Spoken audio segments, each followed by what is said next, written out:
fracture versus a bruise, which is something you talk about all the time of kind of the inconsistencies and the integrity with these injuries. And now it's becoming seemingly a trend with Golden State. But then Iggy gets shipped out of town. So, look, the Warriors have remade this roster. Livingston gone, Iggy gone, Jordan Bell gone, so Quinn Cook gone. So that bench that really didn't give them a lot, they've kind of cleaned that out, trying to sign some different guys, trying to bring some different pieces in. They've got some younger guys that they've been able to draft in that late first round, early second round range, some second round picks they've paid for. So they've got some young guys that they might just have to turn loose at this point, Eric. But I think the D'Angelo Russell deal, it was a way to use that cap space. And like you said, it's a way that this team remains relevant, because once you lose a guy like Kevin Durant, that's pretty impossible to replace. And I think, look, Kevin Durant was another guy that had been like, all right, he's kind of linked to Kyrie, but he's linked to the Knicks. And there was all these things about front office people and how they had connections to KD and what's he doing. But it turns out he ends up announcing on Instagram he's going to the Nets, and then Sean Marks comes out and says, well, we never even met with Kevin Durant. We were really shocked that he signed here. I'm pretty sure, Eric, somebody close to Kevin Durant took a tour of the Barclays Center and the practice facility and had all that kind of stuff for him. Maybe Kevin Durant didn't, but I'm pretty sure, Eric, somebody in his camp had to go there and look at this. I mean, I don't know about you, but if you're going to switch jobs, I mean, don't you at least do some due diligence and some research before you're just like, nah, I'm just going to go sign a 4-year deal there? I would hope so, especially a 4-year deal worth that much money where you're pretty highly invested in the area and the city and the arena. Actually, Eric, that's wrong. It's a 4-year deal, but it's actually only a 6-month deal, because December 15th, I guess technically he could demand a trade, right? Oh, that's true. That's true. Yeah. And if Adam Silver isn't careful, he might just do that. He might just demand a trade. I want to go and play for and just fill in the blank at that point. But yeah, you've got to do your due diligence if you are a player making such a large commitment, in theory, to a city, to an arena, to a fan base, and to an area where you want to hopefully be with your family.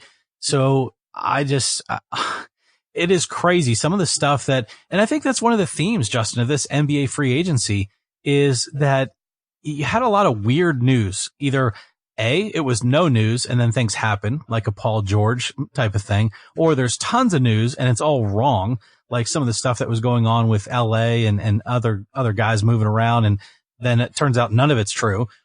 And then there's just some obvious stuff where, yeah, okay, KD's going to Brooklyn and Kyrie's probably going to Brooklyn and Kemba's going to Boston if Kyrie goes to Brooklyn, and these types of things. And I think that's one of the big stories of this free agent season is all of the way that the news cycle handles this. Justin, I think that actually leads into one of the things we were talking about recently offline, is the fact that the NBA is getting really exciting to follow, because it's not as easy as just jumping on Twitter and finding out what Woj says or what Stephen A. Smith says or what some of these guys say, Chris Broussard or whatever, because at the end of the day, they might be wrong. And it's a little bit like a soap opera. It's kind of exciting. Yeah, it really is. I mean, as bad as it is for the league, I think one of the reasons they haven't reacted yet is because we're creeping up on the middle of July and we're still talking about the NBA, which hasn't had a game since the middle of June. Yeah, and we're usually not like that, right? About it. Usually everybody's gearing up for the NFL, and frankly, it's becoming more fun to talk about the NBA and some of these moves and the alignment of these teams than it really is the NFL anymore, because the NFL is, in the last few years, has become so much of these political driven topics or rules. It's not even really stuff that happens on the field that creates a lot of the controversy. The NBA, you can take a story of KD, for example, and it's like, all right, why did he go there? What's the impact that it's going to have on this team? What are they going to look like this year without him? How's the Kyrie dynamic going to work? What's this do to the Warriors? What's this do to the Knicks? You can take a topic in the NBA and there's literally 10 different ways to look at it. The NFL, it's like we were joking, like, okay, this team X signed a left tackle. Well, like, how the hell are you and I going to make that interesting? I don't know what they're doing that's going to make them any better. It's like, well, I hope it's better that they don't kill the quarterback. Great. I agree. Okay. Well, let's go to a different topic. It's just the NBA has become just more fun to talk about. And maybe that's a reason why Adam Silver hasn't done anything. And look, I'm fine with that. Just take the damn rule out of the book then. That's all I'm saying. Like, okay, we're just going to allow tampering. It's going to be a free for all. It's legal to do. Just don't have a rule in there that says there's a tampering thing. You're going to find some teams and some people and some organizations, but you're not going to hold the players accountable when they're just coming out bragging about it. And, Paul George saying, well, Kawhi's a quiet guy, but he's a hell of a recruiter. Well, I'm going to assume that that's pretty good evidence that there was contact between the two. Absolutely. So, but Eric, I think the craziest story from the whole KD situation that came out, and look, I want to also get your take on the whole Kyrie dynamic, but the fact that the Knicks had been rumored to be in play for KD, and then it comes out of like they wouldn't offer KD a max deal because they were fear from that Achilles injury. How caught off guard were you by that comment? Really? Well, you were that caught off guard? That is shocking. Oh, that was horrible timing because I got a text and tried to swipe it and get rid of my phone just as you were wrapping up there. What was the question? I said, Gosh, how caught off guard were you by the Knicks? Put your phone down when you're doing the show here. I said, how caught off guard were you by the Knicks not wanting to offer KD a max deal because of the injury? Or were you just not surprised at all because it's a Knicks team run by James Dolan? Oh, I was very surprised. I mean, can Dolan be any worse right now? I know the Knicks have had a rough decade. Look. Oh my God. Don't do that to Knicks fans and challenge if he can get any worse. I know, maybe he's competing with the New York Giants or something, but the last decade for the Knicks, they've got Stoudemire who never materialized to what he really should have in New York. Then, of course, the same thing happens with Carmelo Anthony. Then you get a guy like Porzingis and he's already gone. Then you miss out on the lottery to not get Zion.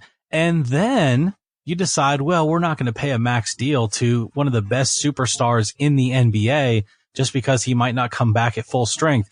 Well, guess what, Dolan? What else do you have? I would much rather take a chance on Kevin Durant, even at 90%, even though there's not a lot of evidence or precedent for a guy of his size coming back from this injury. But you don't have any other options right now. I know you're happy with some of the stuff that went on with Randall and some of that, but it's still just piecing together a roster after you decide that you don't want a Kevin Durant coming to New York. And Justin, it's just crazy. The allure of Madison Square Garden and the Knicks uniform and everything, it's just totally gone. This isn't the Patrick Ewing, John Starks. This isn't that era anymore. This Knicks team is a place where it seems like a lot of big name players don't want to go. Even a guy like Kyrie is choosing the Nets over the Knicks. Now, being in Brooklyn helps. They're not the New Jersey Nets, they're the Brooklyn Nets. I think that certainly helps. But my main point in all of this is that the Knicks are just not doing anything to move the needle for that city and that uniform. And this is another example of that. I don't know how you skip out on Durant, even with the chance that you rehab him and bring him back for another 3 or 4 years after that. I just don't get it. No, we use the word being relevant and staying relevant with the Warriors. The Knicks are now irrelevant in the NBA. They're not a destination anybody cares about anymore because they're such a pathetically run franchise at this point. They just continue to do the dumbest thing, the whole stuff with the Daily News or whatever, banning them from, they just continue to put themselves in just such negative positions for this. If Kevin Durant wants to come to New York and you think that there's an interest, and look, he might not have had any interest in this, and this was the Knicks trying to save face, to not be embarrassed after they sent their star in a cap clearing move and they missed on both guys. But Eric, the fact that they didn't use their look, okay, Julius Randle talked about, I like him, but then just today now they've signed Marcus Morris to a 1-year, $15 million deal, Bobby Portis to a $15 million deal, Taj Gibson, $9 million, Alfred Payton, $8 million, Wayne Ellington, $7 million. Why? Why the hell did you sign 4 power forwards? Like, why didn't we talked about the Lakers just blowing through their cap space? I mean, at least you can use the argument, okay, they're trying to react with some kind of sense of urgency to put some team around LeBron.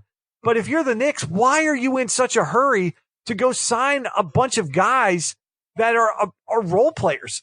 Why would you go out and blow all your cap space No clue. on these kind of guys?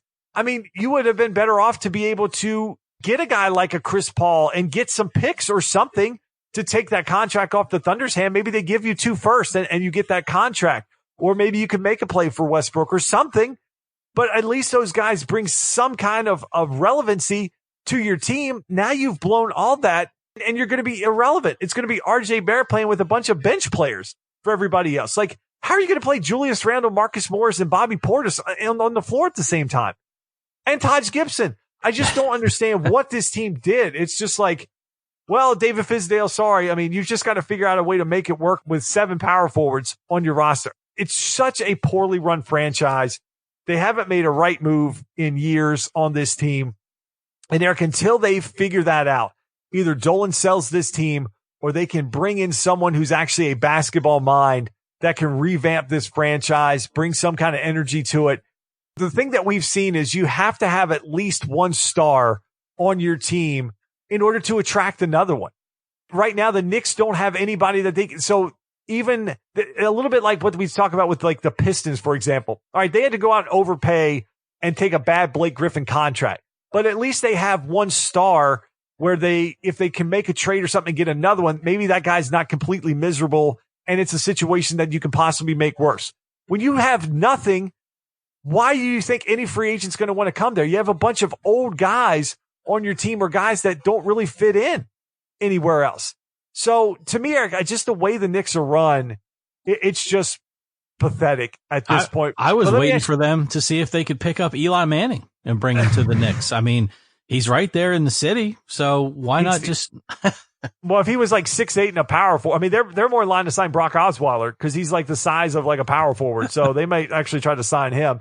But let me ask you this: we saw the dynamic with Kyrie in Boston.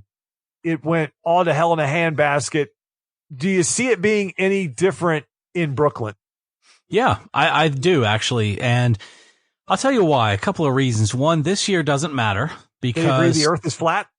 Well, gosh. And, you know, there's a lot of arguments that one of the reasons immigration is bad because too much weight is shifting on the flat earth and it might tilt the plane a little bit. No, let's get off that ridiculous topic, Kyrie. But no, I think Kyrie knows that this year doesn't matter because you kind of get in a groove, you get in a fan base, you kind of do your duty, you play basketball, you get maybe some good vibes going with some of the other guys on the roster. You know that Kevin Durant is sitting there rehabbing, and I would, if it were me, I wouldn't bring Kevin Durant back this year. I don't think there's any benefit to doing that, and you certainly don't want to rush him back and lose him for next year. I mean, next year being 2020 to 2021. That would be absolute worst case scenario. But when he does come back, Kyrie's not the alpha dog on that team. And so I think for Kyrie, whether he's going to publicly admit it or not, who knows? But I think I think if he really was honest with himself, his glory days were in Cleveland with LeBron when he didn't have to be the 1A. I mean, look, Kyrie did a lot of great stuff for that team, especially when they won the championship. He made a huge shot in that series against Golden State. And everyone, like one of your big points is everyone always talks about LeBron or the block or this and that. But Kyrie could be a superstar in the league without getting the blame and without getting the spotlight. He goes to Boston and the spotlight is now on him. And I just don't think that is where his sweet spot is, not only for his personality and how he is. He's not a great locker room guy.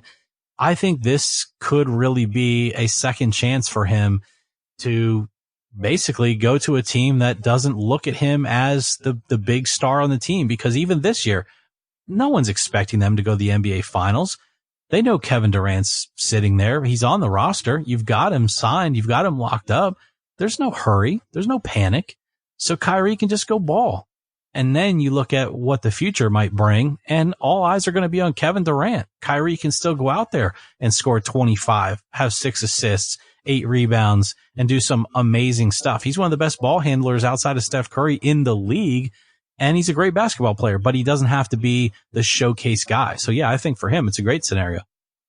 I think the biggest thing is trying to take him out of that leadership role, and it's going to be bingo. And maybe he understands that. Maybe that's why he wanted to team up with Durant, because Durant, by many, is regarded as the best player in the game from what he can do. And Kyrie isn't in that conversation. So maybe it's, okay, I'll play with this guy. It'll take the pressure off. I can just play basketball. I'm not going to be the guy that every media outlet wants to come run to at shoot around and after the game. And I just don't want to deal with that.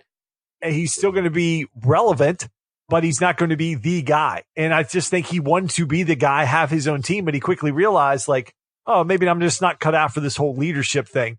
And look, some people just aren't. They just can't teach other people. They may not be living what they're saying. And I think